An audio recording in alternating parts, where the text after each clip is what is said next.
Assalamu alaikum wa rahmatullahi wa barakatuh, my dear brothers and sisters in Islam and viewers of IQRA TV. Welcome to another edition of Real Talk. We come to you from Bradford, we come to you into your homes week in, week out. I hope you enjoy every program that we've done so far.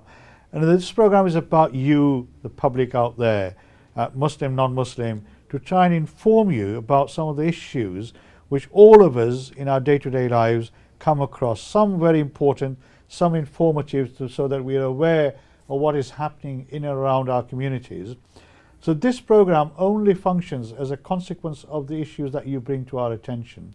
So please continue to make sure that you bring matters to our attention that you want us to discuss and talk about, so we can bring people and experts into the studio to come and talk about those issues that are particularly of concern to you.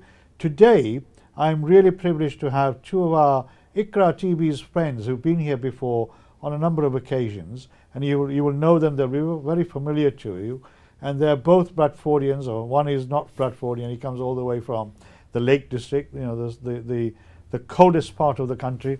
So he comes to Bradford to warm himself up, not just from the food, but also the atmosphere and the weather of Bradford that it provides.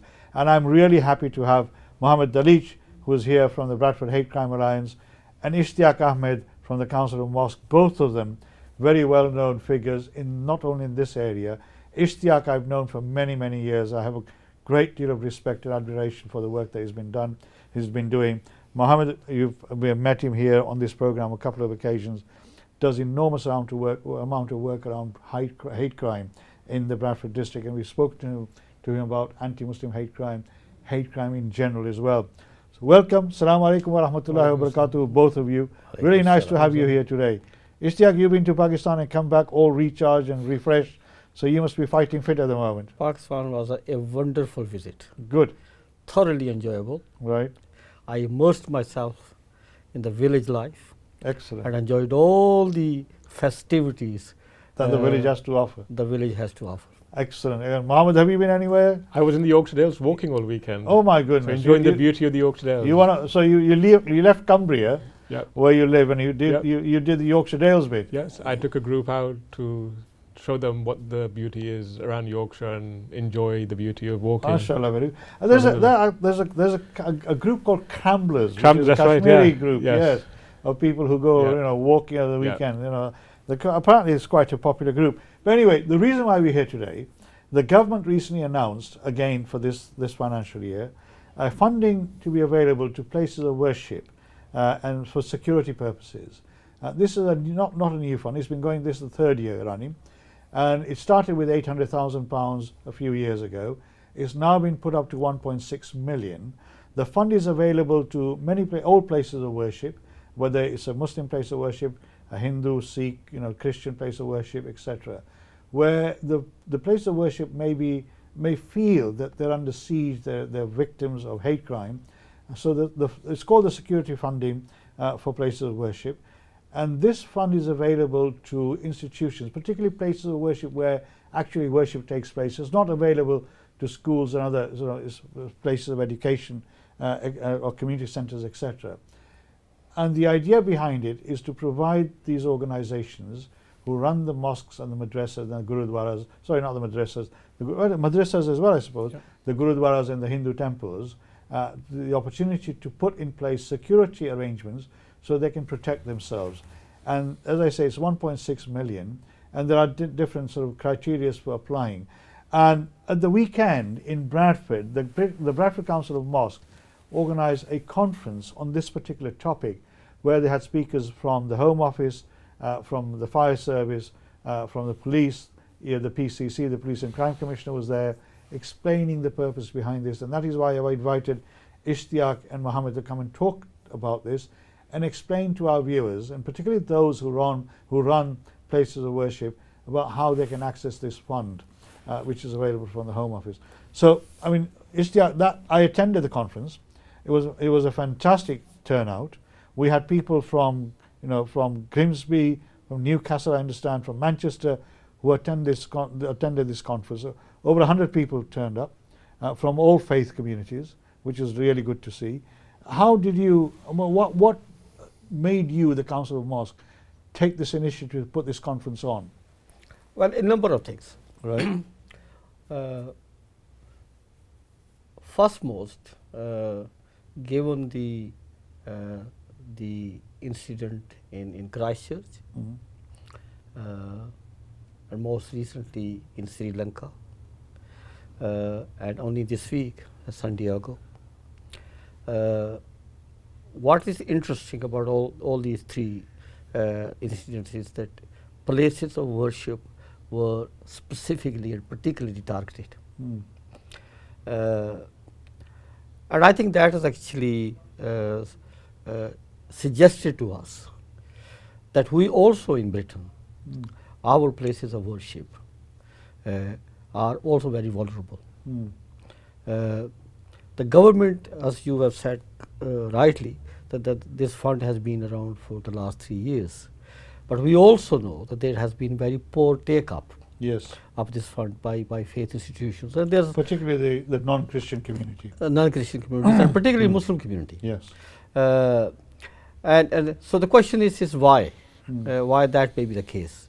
And so a number of people from faith community suggested that we know nothing about it, to be honest. The knowledge base was very limited. Precisely. We know nothing about it. We don't know how to access it.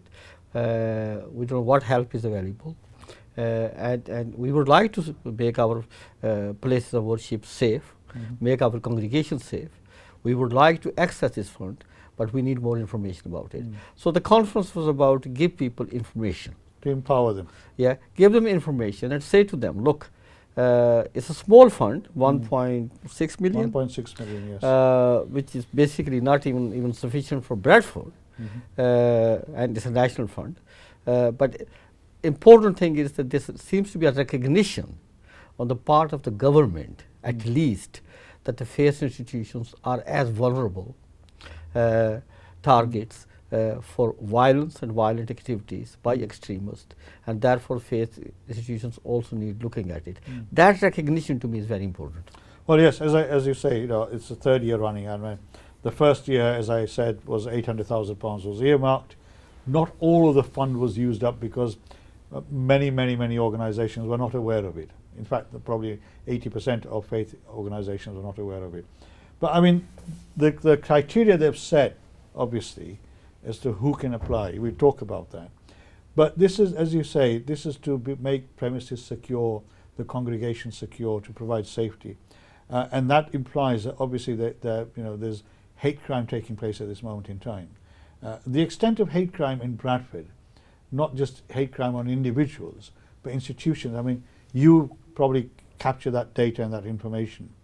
I mean, we've seen in the last few months and few years, hate crime, anti-Muslim hate crime has really spiked. Have we seen that replicated in Bradford as well? Yes, from your experience? Yes, it has increased in Bradford as well.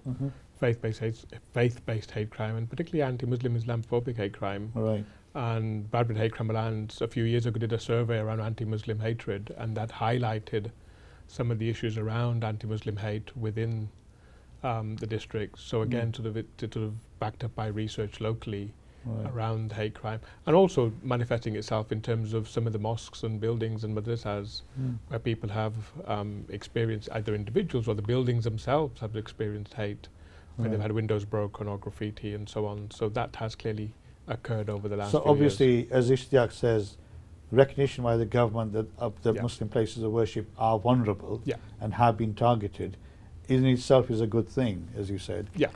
Late, but better than not at all. In terms of the institutions, I mean, Ishtiaq, obviously you are very actively involved in the Council of Mosque in Bradford. In fact, I consider it to be the driving force behind it, as the President said, the backbone of it, and have been for many years. Have we had any real major attacks, not major in the sense like Christchurch, but attacks like we had one in Leeds last year, didn't we, where a Gurudwara and a mosque were both attacked on the same morning? Have we had anything similar in Bradford? We are aware of a number of attacks of different nature, but the fact that people have actually tried to disrupt to day-to-day running of masajids, and that is very worrying. Many of the incidents that have occurred have been reported, highlighted to the police and relevant agencies. So in Bradford, the hatred against masajid is not a new or not unknown. It is there. It is, of course, it's not on the scale of Christchurch. It is not on the scale of Sri Lanka. And Alhamdulillah, but we can't be complacent. Exactly. We can't be complacent. I always say that it is our responsibilities as the custodians of these places to make sure that we protect our places of worship and protect the congregations, and particularly, you know, over 25-30,000 children attend these institutions on average every week. Day. You know, on a weekly basis, something. Thousands and thousands of people go to these places of worship to actually observe their obligations of their faith obligations, for their prayers, for their Quranic lessons, for their all kind of activities. So I think it's important that we as custodians, as the management of these institutions, we do whatever is in our power to make sure that they are protected. I mean, I totally agree with you, and I think, I suppose we have been in this country for 50, 60 years running these mosques and madrasas, and you know, we've been doing it in an ad hoc manner, that the way we used to do it back home. But things have changed.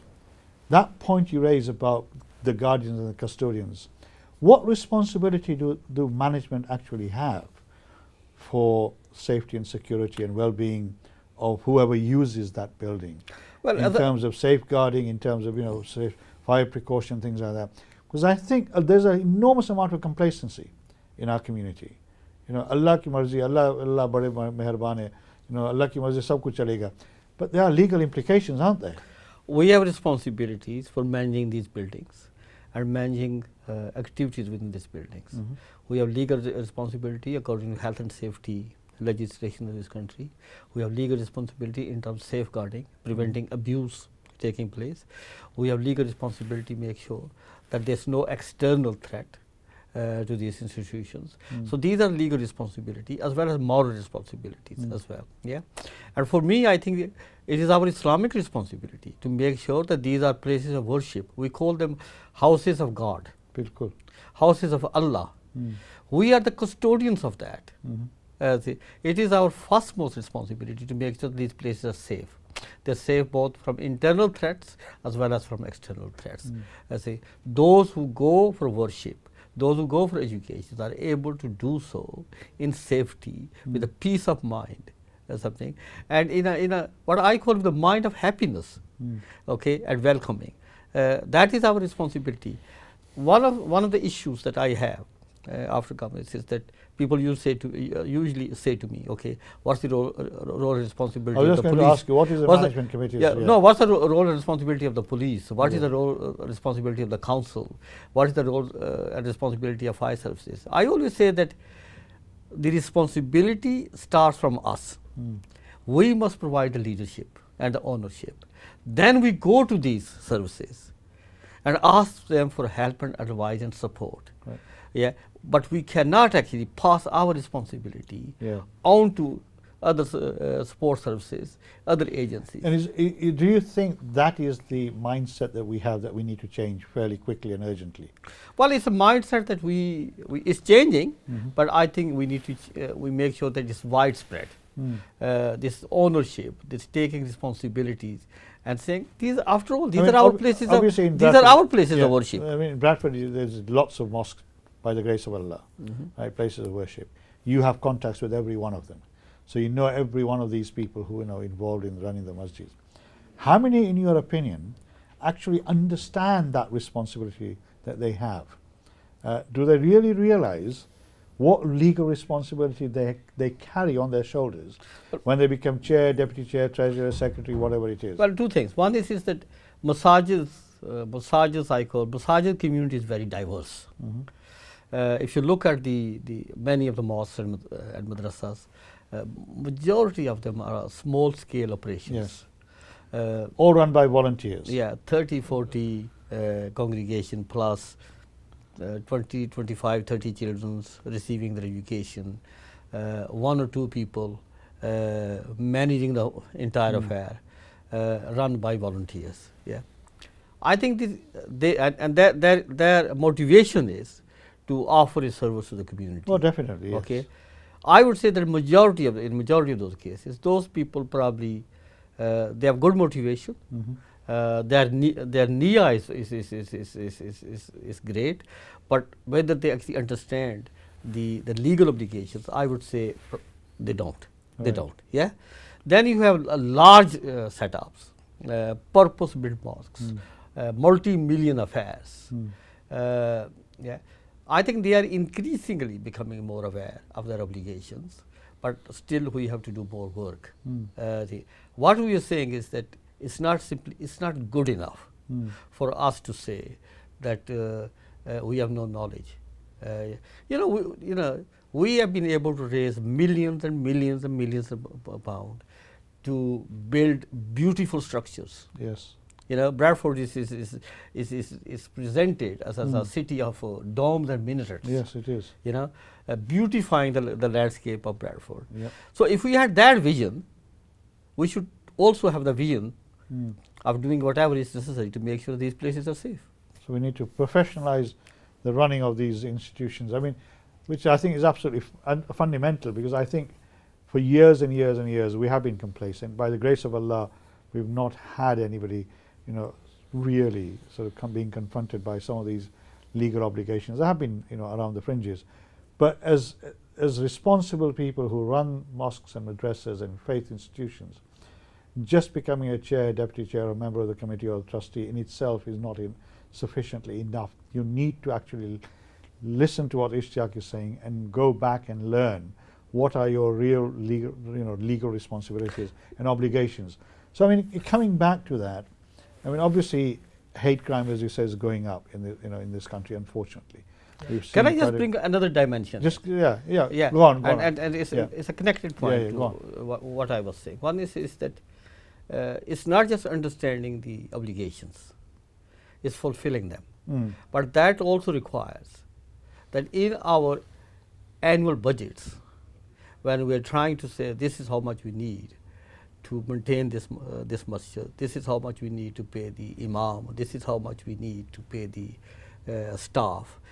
Within that, we also need to have a priority in terms of our investment in making that institution safe. I agree. And if you take that point, fire safety regulations, right? Just on that one point, how many masjids are fire safety compliant? Have they got the fire extinguishers? Have they got adequate escape channels or routes, etc.? Adequate signage for escape? Fireproof doors. Fireproof doors, all that sort of stuff, which was mentioned at the conference. And we the fire service are willing to come out and give advice and guidance, as you say. But I think 99.9%, I mean, I might be completely wrong, but 99.9% of people who run the masjid, as you say, ikhlas se karte hain, अच्छी नीयत से करते हैं, with the intention of spreading Islam and providing facilities for Muslims to come and enjoy their faith and practice their faith.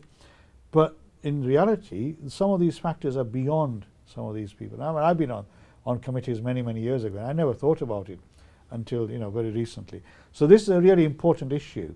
We'll come to the security funding in a minute, but this is a preamble to get to that stage.